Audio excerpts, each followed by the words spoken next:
శ్రీ దుర్గాదేవి కాళీమాత ఆశీస్సులతో జ్యోతిష్యం చెప్పబడును. స్త్రీ పురుషులకు ఎటువంటి సమస్యలకైనా 100% ఫోన్ ద్వారానే జ్యోతిష్యం చెప్పబడును.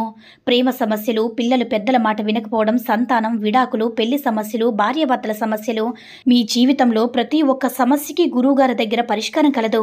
ఈ గురువుగారి ద్వారా ఎంతో మంది లబ్ధి పొంది ఉన్నారు. Guruji phone number 7075910313. ఓం సాయిరామ్. సమర్థ సద్గురు సాయినాథ్ మహారాజ్కి జై. సాయిబాబా భక్తులందరూ కూడా నమస్కారం అండి. సాయినాథుని ఆశీస్సులతో అందరూ కూడా సుఖంగా, సంతోషంగా, అష్టైశ్వర్య, ఆరోగ్య, అభివృద్ధితో ఉండాలని మనస్ఫూర్తిగా కోరుకుంటూ ఈరోజు ఈ వీడియోని మొదలు పెడుతున్నాను. ఈరోజు వీడియో ఏంటంటే, బిడ్డ, నీ జీవితంలో ఈ స్త్రీ అతిపెద్ద శత్రువు. ఆమె నీ జీవితాన్ని సర్వనాశనం చేస్తుంది. అది ఎవరో వెంటనే తెలుసుకో బిడ్డ అని మన బాబాగారు అయితే ఈరోజు మనకి చాలా అద్భుతమైనటువంటి సందేశంతో అయితే మన ముందుకు వచ్చారండి. మరి మన బాబాగారు ఈరోజు మనకి ఎలాంటి సందేశం అందించాలి అనుకుంటున్నారో ఆయన మాటల ద్వారానే విందాము. ఆయన మాటలు వినే ముందుగా ఈ వీడియో కనుక నచ్చినట్లయితే లైక్ చేసి షేర్ చేయండి.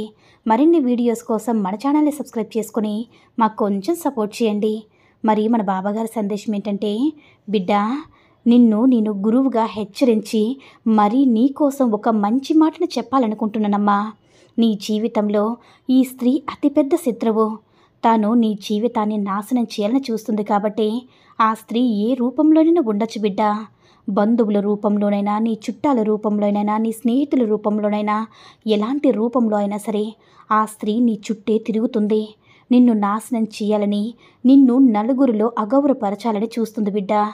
అది మగవారైనా సరే, ఆడవారైనా సరే ఒక స్త్రీ రూపంలో నీ చుట్టే తిరుగుతుంది. కాబట్టి అటువంటి స్త్రీ ఎవరో జాగ్రత్తగా తెలుసుకుని మసులుకో బిడ్డ. లేదంటే నువ్వు చాలా ప్రమాదంలో పడవలసి వస్తుంది. నీ మంచి కోరి నీ సాయి తండ్రి అందిస్తున్న ఒక మంచి శుభవార్త కావచ్చు, లేదంటే ఒక మంచి సందేశం కావచ్చు. నీ సాయి తండ్రి ఏం చెప్పినా సరే మనసు పెట్టి ప్రశాంతంగా ఉంచి శ్రద్ధగా విని బిడ్డ. నీ సాయి తండ్రి భక్తులకు ఎక్కువగా ఉపదేశాలు చేసేవారు కాదు. ఎప్పుడైనా ఎవరైనా బాధల్లో ఉంటే వారికి కొండంత ధైర్యాన్ని ఇచ్చే విధంగా ఎప్పుడు కూడా నా సందేశాల రూపంలో నీకు ఎప్పుడు కూడా ధైర్యాన్ని ఇస్తూ ఉంటాను బిడ్డ. మిమ్మల్ని చూసి మీరు సంతోషంగా ఉంటే మిమ్మల్ని చూసి సంతోషిస్తూ ఉంటాను. మీకు ఏదైనా సరే ఒకటి చెప్తాను, గుర్తుంచుకో బిడ్డ. అధైర్యం పడవద్దు. సహనంతో, శ్రద్ధ, సబురుతో ఉండండి అని ఎందుకు చెప్తూ ఉంటాను తెలుసా? మీ సమస్యలను మీరే ఆలోచించకూడదు. ఆ సమస్యని మీ దృష్టిలో ఉంచకూడదు. నువ్వు అలా సమస్య గురించి బాధపడుతూ ఉంటే నేను చూడలేకపోతున్నానమ్మా. నువ్వు ఏడుస్తూ ఉంటే నేను ఎంతో బాధపడుతున్నానని నీకు తెలుసు తల్లి. నువ్వు దేని గురించి కూడా నువ్వు ఆలోచించకూడదు. ఏదైతే సాధించాలనుకుంటున్నావో దాని పట్ల మాత్రమే నువ్వు దృష్టిని సారించు. ఆ పనిలోనే విజయం వచ్చిందా లేదా అన్న విషయాన్ని పక్కన పెడితే నీ వంతుగా ఎంతవరకు ప్రయత్నం చేశావనేది చాలా ఇంపార్టెంట్ బిడ్డ.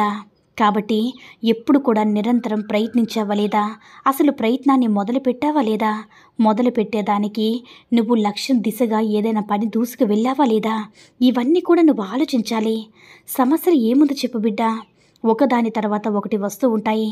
నేను ప్రతి ఒక్కటి కూడా సమస్య అనేది బాధ పెట్టాలని చూస్తుంది తప్ప ఆ సమస్య నేను ఏమీ కూడా సంతోష పెట్టాలని చూడలేదు. కానీ ఒక్కటైతే నిజమమ్మా, ఏ సమస్య అయితే నీ చుట్టూ ఉంటుందో ఆ సమస్య నీకు అనేక విధాలుగా అయినటువంటి గుణపాఠం నేర్పిస్తుంది.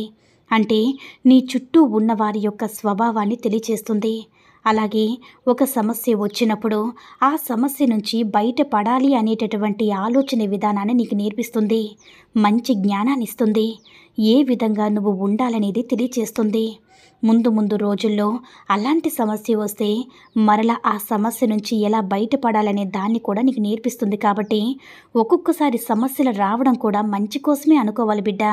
అంతే తప్ప సమస్య ఉంది, నాకు ఆ కోరిక నెరవేరడం లేదు, నా సమస్య నుంచి నేను బయటపడడం లేదని అనుకోవడం కేవలం నీ మూర్ఖత్వం మాత్రమే అవుతుంది బిడ్డ. నువ్వు పడుతున్నటువంటి ప్రతి కష్టాన్ని నేను ఏమైనా చూడకుండా ఉండలేదనుకుంటున్నావా?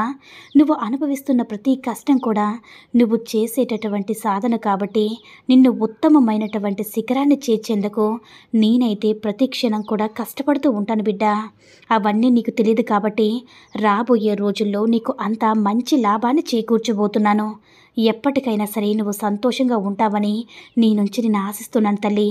కానీ నిన్ను ఎంత ఉన్నతమైన స్థానంలో ఉంచినా సరే ఒక స్త్రీ మాత్రం నీ చుట్టూ నీ యొక్క స్థానాన్ని, నీ యొక్క గౌరవాన్ని, నీ యొక్క ప్రశాంతతని అన్నీ కూడా చెడగొట్టేలా చూస్తుంది బిడ్డ. అటువంటి స్త్రీతో కాస్త జాగ్రత్తగా ఉండు. అది నీ స్నేహితుల రూపంలో ఉండొచ్చు, లేదంటే నువ్వు ఉద్యోగం చేసే స్థలం దగ్గర నీకు ఉద్యోగస్తురాలు అంటే నీ పక్కన ఉన్న కొలీగ్స్ రూపంలో ఉండవచ్చు, లేదంటే నువ్వు ఇంట్లో ఉన్నప్పుడు, లేదంటే ఇరుగు పొరుగు వారు, బంధువులు, చుట్టాలు, స్నేహితులు ఎలాంటి రూపంలోనైనా సరే ఆ స్త్రీ నిన్ను మరింతగా అంటే నీ ముందు ప్రేమగా మాట్లాడిస్తూ, నిన్ను ఆదరిస్తున్నట్టు, ఓదారుస్తున్నట్టు నటిస్తూ, నీకున్నటువంటి సమస్యలు, రహస్యాలన్నీ కూడా తెలుసుకొని వాటిని నీ వెనకే చెడు ప్రచారం చేస్తుంది బిడ్డ. కాబట్టి అలాంటి స్త్రీతో కాస్త జాగ్రత్తగా ఉండమని ఒక తండ్రిగా నిన్ను మరీ మరీ హెచ్చరించి మరీ చెప్తున్నాను. ఎందుకో తెలుసా తల్లి, నేను ఇలా హెచ్చరించి చెప్పకపోతే నువ్వు ఎక్కడ ఆ స్త్రీ యొక్క మాయలో పడిపోయి అగాధంలో కూరుకుపోతావేమో అని అప్పుడప్పుడు నాకే ఆందోళన కలుగుతుంది బిడ్డ. అందుకే నేనే స్వయంగా రాలేకపోయినా సరే నా సందేశ రూపంలోనైనా, ఏదంటే ఒక మనిషి రూపంలోనైనా, ఏ రూపంలో అయినా సరే నువ్వు ఆ స్త్రీతో జాగ్రత్తగా ఉండాలని నీ మనసుకు అనిపించేలా చేసే బాధ్యత నాది కదా బిడ్డ. నీ యొక్క పూర్తి బాధ్యత, సంరక్షణ నాది. కాబట్టి ఆ యొక్క స్త్రీ ఎవరో ఇప్పటికైనా సరే తెలుసుకొని చాలా జాగ్రత్తగా ఉండాలి బిడ్డ. నువ్వు ఇంతవరకు కూడా నీ లక్ష్యం పైన దృష్టి పెట్టి నువ్వు ఏదైతే కష్టపడి సాధించి ఉన్నత స్థానానికి వచ్చావో ఆ యొక్క స్త్రీ అనేది నిన్ను చూసి ఓర్వలేకపోతుంది.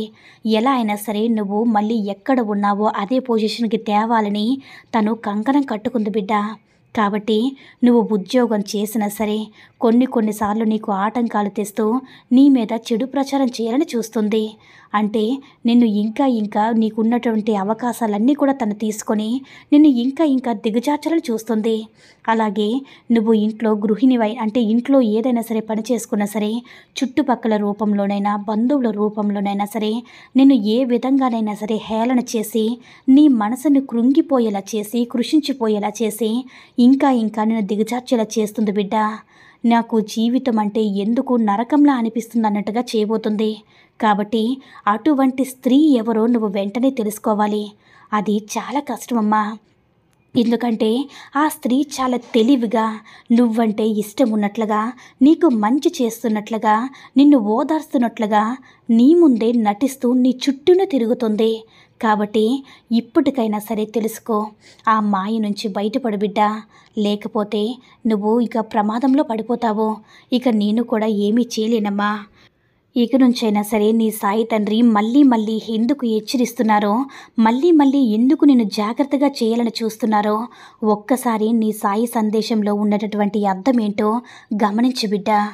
గమనించి తెలుసుకొని ఆ స్త్రీ ఎవరో తెలుసుకొని మసలుకొని మన బాబాగారైతే ఈరోజు మనకి చాలా అంటే చాలా అద్భుతమైనటువంటి, ఆనందకరమైనటువంటి, చాలా జాగ్రత్త అయినటువంటి సందేశాన్ని అయితే అందించారండి. సాయి మహిమల ద్వారా వస్తున్న ఈ సందేశం మీ అందరికీ కూడా నచ్చింది అని అనుకుంటున్నాను. ఈ వీడియో నచ్చినట్లయితే లైక్ చేసి షేర్ చేయండి. మరిన్ని వీడియోస్ కోసం మన ఛానల్ని సబ్స్క్రైబ్ చేసుకుని మాకు కొంచెం సపోర్ట్ చేయండి. సర్వేజన సుఖినో భవంతు. జై సాయిరామ్.